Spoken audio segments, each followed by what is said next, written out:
Di may to mga kaabay, this is Coach Mike of CM Basketball. Kauban na to karon ang head coach sa CM Pirates Basketball o best player o defensive player. O ato na interview ang best player of the game. Full game. Franz Welben Fernandino. Ano sa imong ibang practice o gibuhat sa inyo o sa inyo gipreparar ni Coach James ngano nakadaog mo karon o nindot yung pakita nga duwa karon. Ramina o Raminiya nya gibuhat ra na mo yang ipabuhat nga mga drills nya. Why di na bisyo. Complete name Gabinyop.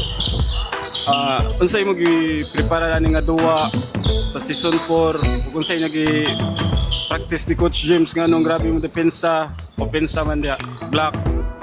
Kogi ra coach. Kogi niya na pre-first before dua. Pakita tanan nimo sa court.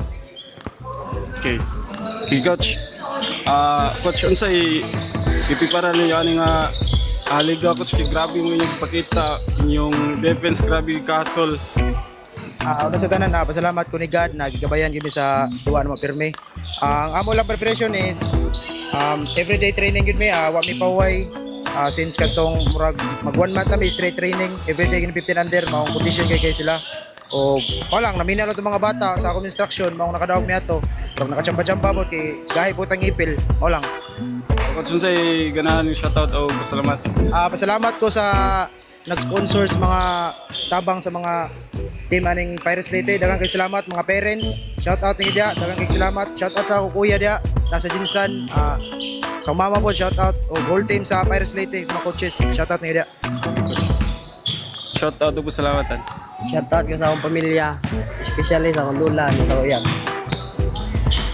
Shoutout ko sa ko pamilya na pirmi mo tanaw sa kodua niya ako mga igagaw, mga amigo. That's all mga ka-shooter.